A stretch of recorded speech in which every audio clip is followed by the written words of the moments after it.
So I am finally ready to review my 2023 KTM 890 Adventure. This is my bike. It's not a media bike, not a loan or anything. I purchased this with my own money.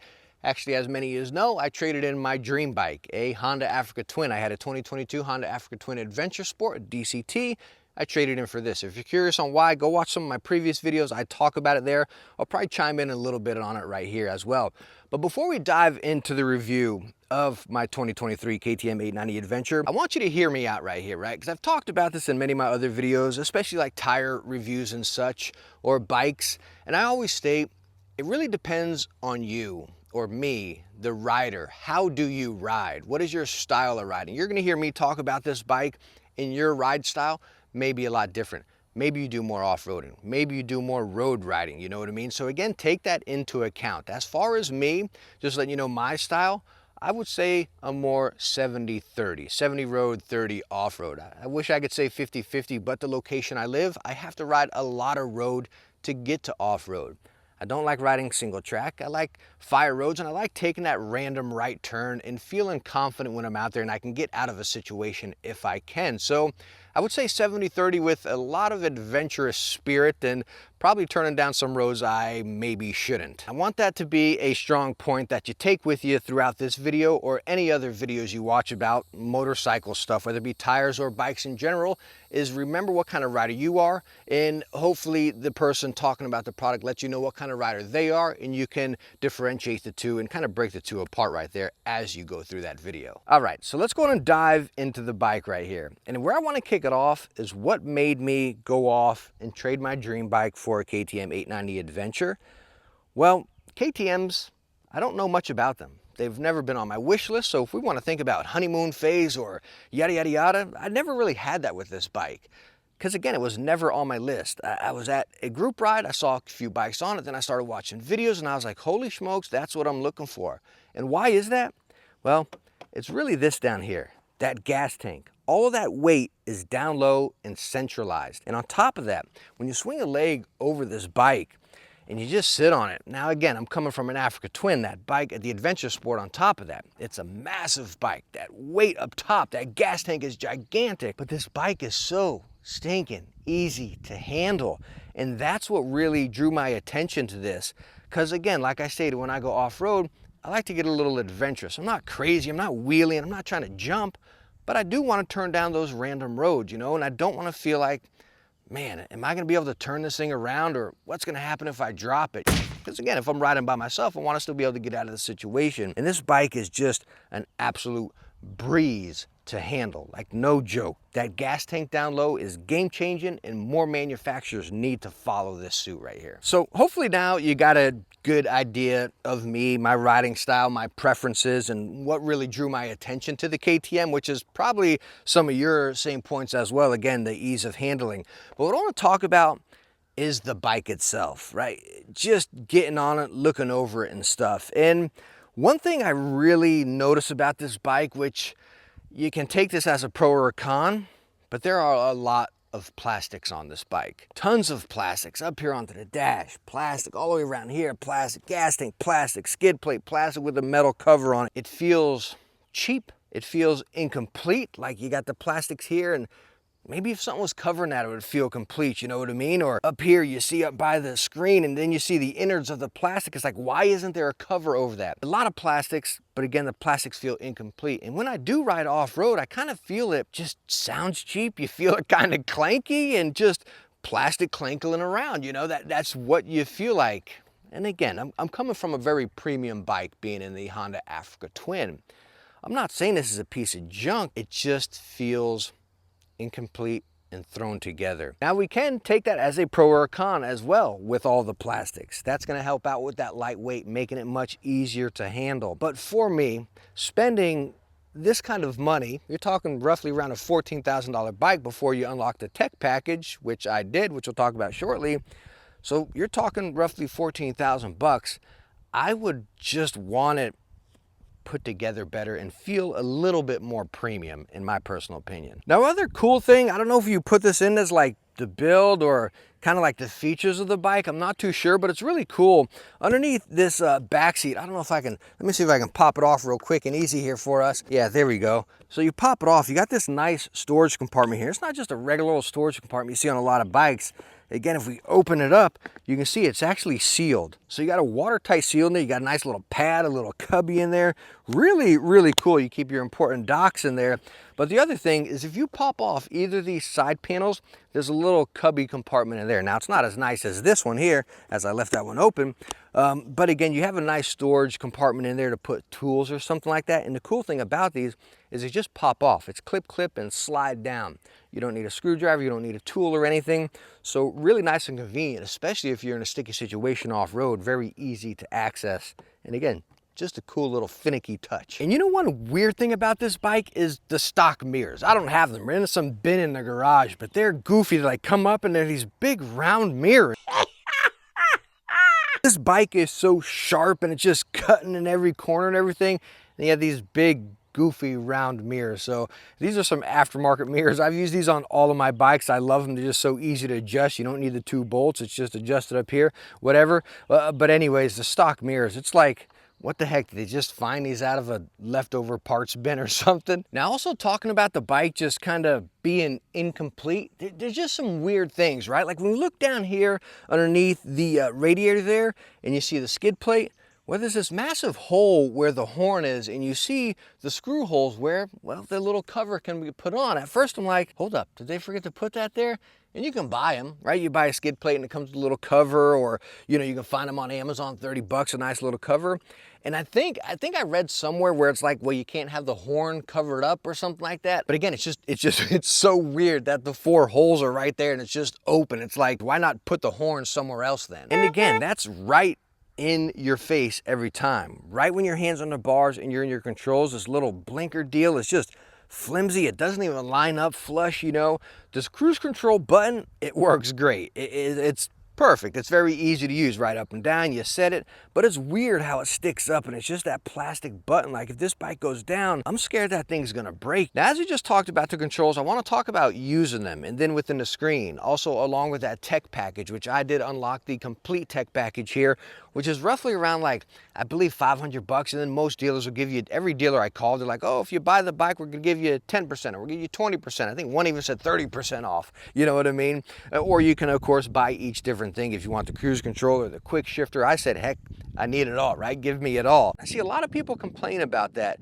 I personally, again, I don't know much about KTM, so I don't know where they were sitting beforehand, but I like that. I'd rather you ask me if I want to spend that 500 bucks or however much each piece is rather than shoving it down my throat.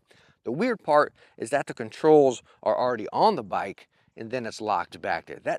That's the weird thing, right? It's like, all right, I got this cruise control button, but I didn't pay 200 bucks just for the cruise control, so now it's just sitting there. That would bother me. I say unlock the complete tech package because then you get the full advantage of the bike, which is very well worth it, which is what I want to show you now. And as we look at the bike with the controls, the coolest thing about these is they are actually backlit. So you actually see all of them lit up at night. I love that. The Honda Africa Twin didn't even do that, and that was one of my biggest gripes. Now also, whenever you're using the screen or your controls riding day or night, it's so easy to handle. There's space in between the buttons.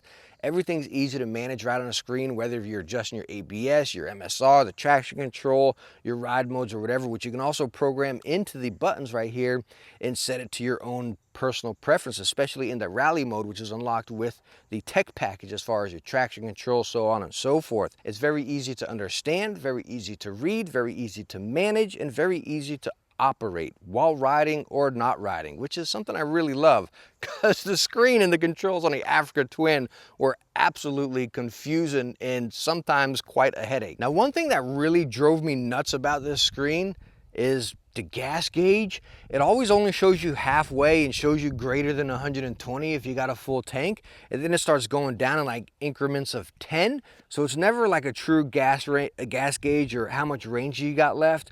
And I'm used to that, you know, on all of my Hondas. It always tells you exactly like that. So that, I mean, it works fine, right? You don't need to worry about it. Okay, when you get down there, find a gas station, you got plenty of range left, you're fine. So who needs that other half? But it just messed with me. And again, it just kind of felt incomplete. Now, right along with that tech package, the quick shifter. This is my first time using a quick shifter. You see in some of my previous videos with this bike right here, I was struggling with it, right? I'd pop into neutral or something like that because I was going too slow off-road. So I'm still getting used to it. But again, talking about my road trip when I was up in Tennessee, I would be tail of the dragon or something like that, right? I'm riding into these corners and I'll pop it down and I'll be downshifting in second coming out of it and riding it out at like 5,000, 6,000, and bam, just quick shifted up into that coming out of that corner.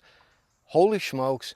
It was so fun, and I think right along with cruise control is a feature I need on bikes. I will not buy a bike without cruise control. Now, I think a quick shifter is one of those features as well. I will not buy a bike without a quick shifter. It is so fun on this bike. Now, some of the other cool tech on this bike is you got a little USB charger right back here, a USB-A, and it's got a nice little waterproof seal behind it. And right down here, you have one of those cigarette little charger things down there. You can put a USB deal in there and get a C or an A out of it or charge whatever you need. Now, one thing that really grew on me as far as, again, tech or just looking over the bike right here is this headlight. A lot of people will rag it, say it looks like bug eyes or alien or something like that. And at first I was like, all right, it's a little extreme, but it really grew on me. And I honestly love the way it looks. It goes great with the windshield. It goes great with all the other lines on the bike. It looks amazing. And yes, this headlight is phenomenal at night. It really is. Like, it lights up the entire road all the way around. Also talking about these blinkers, your front and rear. On the 2023s, they're all LED right now, and holy smokes, are they bright. You just hit that blinker and you see it light up the road right there. Really, really awesome. Now, you can also adjust your suspension on this bike. Right up here on the forks, very easy to adjust, and the manual's amazing. It tells you how many clicks for like comfort or firmness or full load or sport. Right down here on the spring as well, again, moving that handle, and then you got the little screw deal underneath there. Very easy. When I had this bike fully loaded with cases and a bag and all sorts of stuff on it, I put it in full load mode, and it again handled amazing. It didn't just sag down. I was kind of worried. I'm used to on my twin again. It had electronic suspension. I'm like, oh man, I'm spending this much. Why doesn't it have electronic suspension? But having it like this, simple to adjust, it's perfectly fine. And again, you honestly don't adjust your suspension constantly. So not having electronic is not a big deal. And again, the adjustability of this is very easy, and the KTM manual makes it so simple, just showing you how to adjust it. Now I want to go get into more of my riding experience with this. And again, keep in mind how I stated in the beginning, my riding style. But where I want to start is these tires. The Pirelli Scorpion, whatever. I really like these tires. Again, I've bought many bikes and none of them have ever had a tire that I'm like, yo, I like this. I'm gonna wear these all the way down. This is the first tire that I truly like for my riding style. On gravel or even through sand, it caught a grip and it really dug on there. Going through the twisties, riding on the highway, it was planted, it was solid, it wasn't really wobbly. Now, yes, if I lean into a turn really, really tight, again, with all of my weight, I would feel it skip a little bit right there, you know. But again, as far as all of my riding situations, it was really, really nice and planted. And I would probably buy these tires again if I was on another bike or through this bike. Now, going right in line with that, talking about tires, coming off suspension, talking about, again, that nice low weight of this bike. One thing that was really weird as far as riding it and the handling, again, you got that low weight, you got gas in there. I mean, you're just planted, you're hitting them turns and everything. Well, once your gas tank gets low and you start losing that weight down low, and again, I'm loaded up in the back when I'm in Tennessee, I felt the tire just being very light. I wouldn't say it was dancing or skipping, but I felt it just very, very light. Again, I'm loaded in the back. I was touring stuff. Now, if you're riding just like this right here, just base stock out, you're perfectly fine. It doesn't affect you one bit whatsoever. But just think about that. If you are touring with this bike, which is what I like doing, I like loading the bike down, getting my camping gear or just whatever I need and going hitting a trip. When that gas tank gets low, oh my goodness, you feel it being light up there. So every time we stop at a gas station, get a snack or drink, I'm like, okay, let me just top off just to keep it full, you know? So you do think about that. If you're touring and you got it loaded down, your gas tank gets low, you're gonna feel that front tire get just lighter. not necessarily looser, but you feel it lightening up a little bit. Now, not to harp on the suspension here, which can get a little confusing, right? Because as you catch it, I'm a really mixed rider, loading the bike up or keeping it just base and whatnot, you know? But one thing I did notice, even adjusting the bike right here, is the suspension was always, I don't want to say firm. Firm might be a little harsh, right? But it was always stiff. I guess we'll go that route. Even without my cases off, even like right now I have it in comfort mode, which is like 10 clicks or something like that, it's still a little stiffer, right? And I think that's, again, you're quite catching a gist here, right? Built a little bit more, focused a little bit more towards off-road.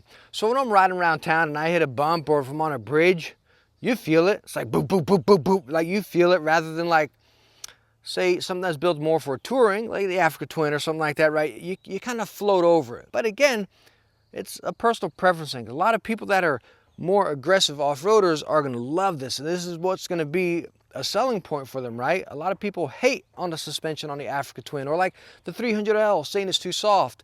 Again, I like softer suspension because I want to be soft off-road, and I'm not aggressive. I'm not trying to jump and be crazy off-road. So I like suspension that is a little bit softer, and even adjusting this bike to the comfort mode, it was still a little bit firmer. But again, chiming back in on what I talked about with that low gas tank right there, what really brought me to this bike, with the combination of the tires, the gas tank, the low weight and all that, when you're riding off-road, the tires are gripping. That low weight is keeping you planted. Now, of course, any ADV bike, any dual sport, you're riding off-road, any bike's gonna dance around on you, right? You're riding on loose gravel, you're hitting sand, you're hitting mud, it's gonna get dancy. And yeah, this does get dancy, but holy smokes, when this bike gets dancy, or if it just kinda, the road takes control and you know, you get in a sticky situation, you can get out of it with ease. It's gonna get your heart racing, it's gonna get you pumping,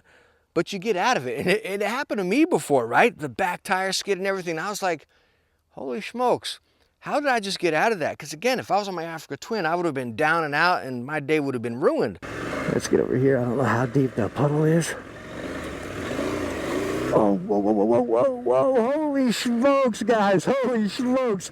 I doubt the camera will pick that up, but man, this bike was 10 ways to sideways right there. Oh my gosh, I didn't even put a foot down. I just handled it kind of like I would have done on my 300L.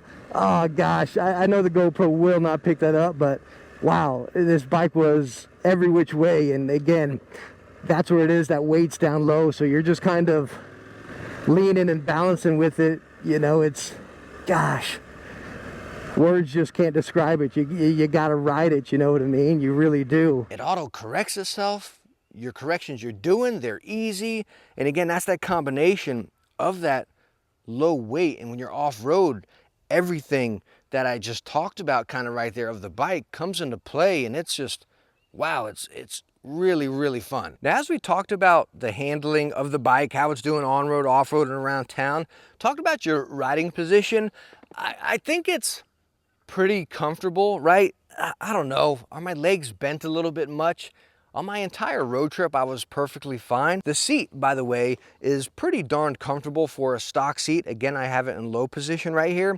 I would say after 2 to 3 hours, I kind of wanted a little bit of a break, you know, but nothing unbearable by any means. It's actually very comfortable for a stock seat, which I believe they improved on the 2023s compared to the previous model. But talking about riding position right here, I stated it before, this bike, you feel like you're on top of it. You're definitely not inside of it. There's no way to slice it. Again, my tank bag probably gives a little bit of that away, but this bike, if you look from the front right to the back, is right in line with my hip line. It is completely in line with my hip line. Even the screen, nothing's up above it. You see it on the trails, just like I stated before, right?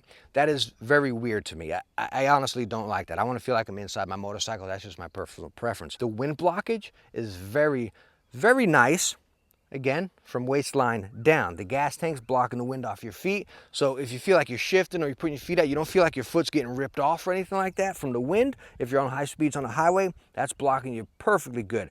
These new fairings they put on the new 2023s, it blocks all that wind right there. So again, you're not getting anything right here. Really nice. And also very nice in the rain, because I had to ride this in the rain once. Where that all changes is when you come up here. This windshield, even though it's bigger and improved and they put this little cutout here or whatever, it's not doing a trick. It is just not doing a trick. And especially for me, with this seat in a low position, it just comes up over and just, man, it beats up my head. It's bad. So I bought on one of those clip-on deals and used it, which, as much as I hate those, it did work out and made it better. Now, there's not any aftermarket ones yet. They need some. I wish it was a little bit wider and a little bit taller. Adjustability would be neat. Maybe that one goofy, geevy looking one would be pretty sweet. But I still don't think this stock windshield is doing a trick. It's great for off-road.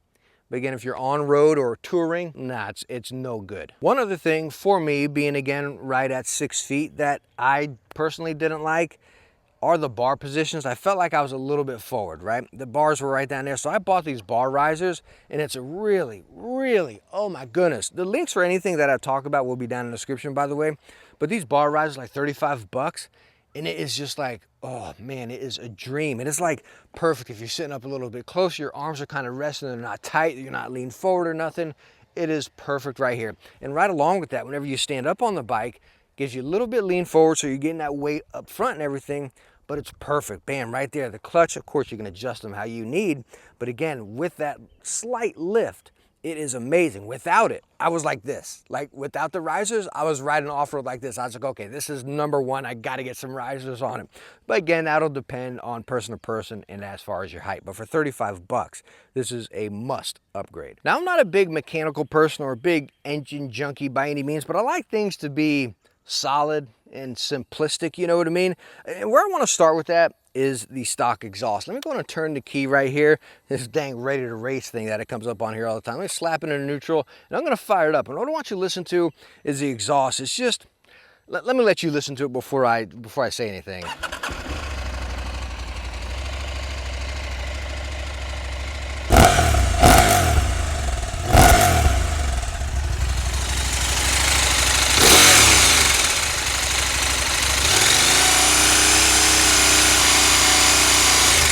As you just heard, there's really nothing to it. The stock exhaust is, man, there's no body, there's no depth, there's just nothing to it. It needs a replacement right there for sure. You know, but even other than the exhaust, coming down here to the engine, it doesn't have any growl, or there's no, again, no depth to it. It's kind of high pitched. I've heard other people in their videos talk about it. It sounds like, you know, a bag of marbles or some rocks jingling around in there. It's just, you hear that piston going along right there, and you just hear it working, you know? Again, I wish across the engine and the exhaust, I wish it had a little bit more gusto, and it just, again, had a little growl to it. Just sounded a little bit deeper, because both of them are definitely more high pitched than deep, and it's almost, when you're riding it, underwhelming. And when you're on a highway, you hear that constantly like that. It's not loud and annoying, but you do hear that. You kind of wish you had a little bit more growl when you're getting up that speed right there. So again, that just kind of picked at me a little bit. Now, one really cool thing about the mechanical aspects of it, or at least what I would mess with the mechanical aspects of it, is changing the oil on this bike is so stinking easy. You got like 6 screws to get off the skid plate right down here, and then you got these 2 bolts over here, and then your oil filter. But the cool thing I love about these 2 bolts is whenever you undo them, like a lot of bikes, you'll undo it and bam, that, you know, oil screw, whatever, it falls into your drain and you lost it. It's a mess, right? The cool thing about these is when you loosen them up, they just boop, they pop out a little bit right there and let that initial oil kind of burst, just kind of go out right there. You don't got to hold on to it. Right when you loosen them up, they just pop out just a pinch right there. I really love that. That's so cool. And then of course, when you take them out, you got your screens and your magnets on both of them right there, which on my first oil change on this, I did have some clippings. But of course, you got both of those out there with these long screens and magnets so you can see them. No other bike that I've had that. You just got that little plug, which some of them are magnetic, and you'll see a little bit on that. But this one I saw a lot more. But again, there's a lot more to catch particles like that, which I think is really cool that it has that. Number one, the simplicity, but also that extra feature in there to catch some of those clippings and such. And that's something we got to talk about here. Talking about changing the oil or the clippings in it, seeing the clippings, the preventative measures they've put in there. Talking about reliability of this bike, KTMs in general. As I stated in the beginning, I don't know much about KTMs. So again, you got to take that lightly. But you also got to think, do you know much about KTMs? Are you just reading some random forums, right? Forums are known for people to get on there and just rag and complain about stuff, right? I own a Jeep. People rag on them and hate them, you know. Tech products, people can get on there, rag them and hate them. It's very rare that is gonna be a form of people just, you know, talking about great things. It's just the nature of the internet. That's what it is. And it's, you know, people get on there to help people out, you know what I mean? I take that with a grain of salt. I think it, number one, depends on the rider. How do you care for your bike, you know? But every bike has their issues. My Africa Twin, the screen, again, was faulty. It was under recall. I'm a tech nerd, so again, I know ways around it, and I'm like, well, I don't want my bike sitting in a shop for a month. I'm gonna just deal with it, and I was fine with it, you know what I mean? Some people say the Africa Twin, the forks leak, you know? So every bike has their issues and their quirks, you know what I mean? Is KTM worse than one or the other? I can't speak on that, and I don't base my decision off a bunch of random forums, you know? So I think the reliability thing, which a lot of people talk about, push that aside. Go off your actual knowledge and real users' feedback, not forum or internet feedback. That's one thing I really want you to kind of take away when you're looking at a KTM. So I'm looking over the bike right here, trying to see if there's anything I missed that I want to call out and let you guys know of. Again, this being my personal bike that I purchased, and that's where I want to roll into, talking about, am I happy with it? Do I think it's worth the money? Do I regret selling my dream bike of the Africa Twin? Looking over the bike though, I think we covered everything. If there's anything I missed that you're curious about, ask down in the comments. But I want to get to the conclusion of this video and talk about, am I happy with the bike? Do I like the bike? It's kind of hard, right? Watching through this video, you can see there's so many pros, so many cons, so many in-betweens. It's a very different bike, and it really is, right? Feels like a sport off-roader. Like I said in the beginning, that's the best way to take this. So when we wrap all that up, I think some of the, I don't know, negative or personal preference aspects, I don't even know if I can say negative. I can't say negative. They got to be personal preference. Number one, the plastics. I don't like that. I feel like I spent premium money and I don't feel like I got a premium bike as far as just put together, okay? Again, that goes into off-roading and the lightweight. So again, keep that right there. That can go multiple different ways. For me, I feel like with premium money, I would like the bike to be a little bit more premium. That's just my take right there. It feels incomplete and a little bit chintzy. Number two, and the one thing that probably bugs the most out of me, and I just don't like it because I like to take long trips as well as riding off-road, is I do not like feeling like I'm sitting on top of this bike. That is the number one thing that drives me nuts. If I was one that would trailer my bike and I trailer it to meetups or rides or this, that, or the other, or Tennessee, I'd be fine. I would be perfectly fine, and this bike would do exactly what I would need. But I do spend a little bit more time riding on the road. I love riding my bike daily, doing everything. I'll take my bike over my car, you know what I mean? And I feel like this, I'm not that comfortable on the road because I don't like sitting up. I want to feel like I'm in the bike, and just give me that peace of mind feeling like I'm protected. You're on a bike, so it's the same either way, you know? But that really drives me nuts. So if you're somewhere, swing a leg over it and swing a leg over another big bike, okay? If they got multiple bikes there, swing a leg over a big bike, or maybe you already sat on one, and kind of get that comparison of both. Because that, you know, at the dealer, it didn't really mess with me, but once I got on the road for a long time, I'm like, I'm not really liking that, you know what I mean?